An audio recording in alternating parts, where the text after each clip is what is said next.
Сәлем достар, менің каналыма қош келдіңіздер. Бүгін сіздермен осындай әдемі болып шығатын аджиканың рецебімен бөлісетін болам. Дәмі деген керемет болып шығады. Осы рецеппен жасап көріңіздер. Маған тіркеліп, лайк басуды ұмытпаңыздар.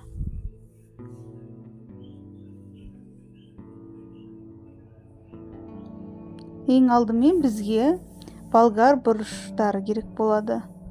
Осындай мен тазалап бәрін жуып алдым.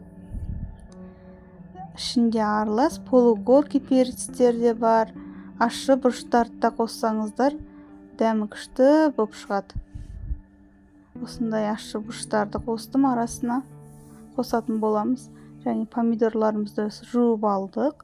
Қазір бұларды тазалайтын боламыз. Және бізге сарымсақ керек болады, чесногымыз. Осындай ет тартқыштың көмегімен қазір осы болгар бұрыштарымызды осылай кесіп алдық. Және помидорымызды тазалап алдық осылай кесіп. Және сарымсағымызды қазір бәрін осы ет тартқыштың көмегімен тартатын боламыз. Міне помидорымызды бәрін толығымен өткізіп аламыз ет тартқыштан. Болгар бұрыштарын, ащы бұрыш бәрін бірге қосып осылай өткізіп аласыздар. Және осының үстіне соңында осындай сарымсағымызды, чесногымызды өстіп ет тартқыштың көмегімен өткізіп аламыз.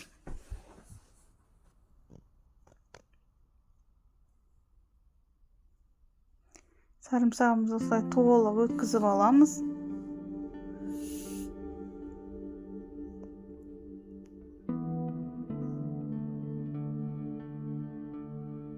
Бәрін толығымен өткізіп алғаннан кейін ыдысымызды газымыздың үстіне қойып, сұйық майымызды құятын боламыз қазір. Осылай чесногымыздың бәрін өткізіп аламыз. Ыдысымызды қойып, осының үстінде 1 стакан сұйық майымызды құямыз.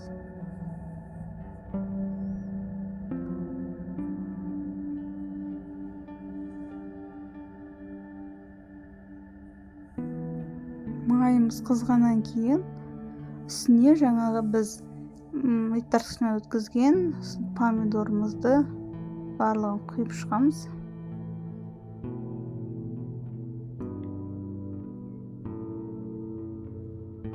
Құйып шыққаннан кейін осының үстіне қазір біз 2 үлкен ас қасықпен тұз саламыз.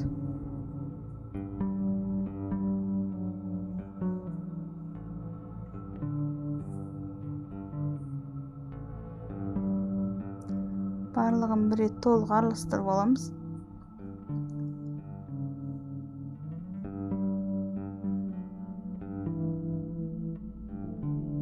Және осының үстіне 1 кесе осындай қант саламыз. Және толық тағы бір рет араластырып,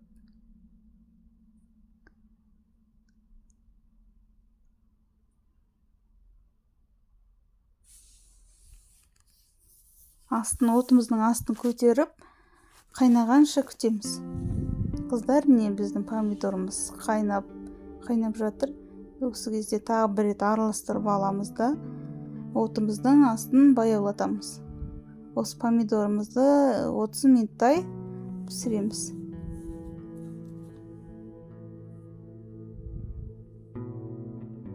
Қыздар, 30 минут қайнап, көлемі кішкене азайды. Осы кезде біз осы болгар бұрышымызбен сарымсағымыздың бәрін осы помидорымыздың үстіне құятын боламыз. Бәрін толық араластырып,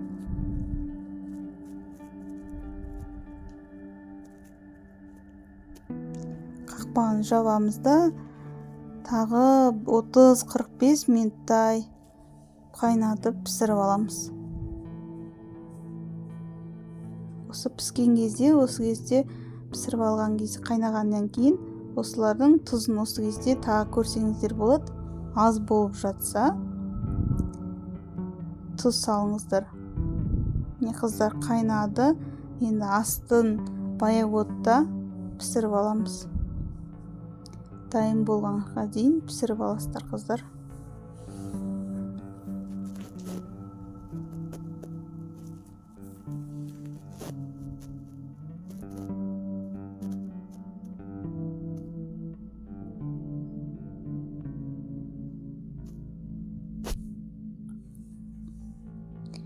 Міне біздің салатымыз дайын болды.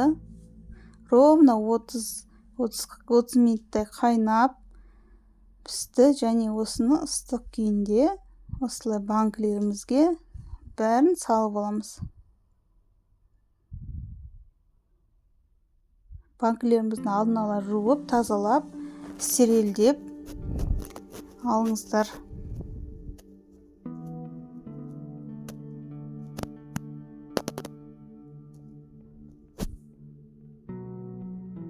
Крышкасын жауамыз да өстіп дайын болады. Қараңыздар қыздар, міне осындай рецептте 4 банк шықты. Сіздер де жасап көріңіздер. Дәмі күшті болып шықты. Ашты бұрыш қосқаннан кейін менде кішкене аштылау болды. Суығанда жесеңіздер керемет болып шығады. Осы рецептпен жасап көріңіздер. Лайк басып, маған тіркелуді ұмытпаңыздар. Ас болсын.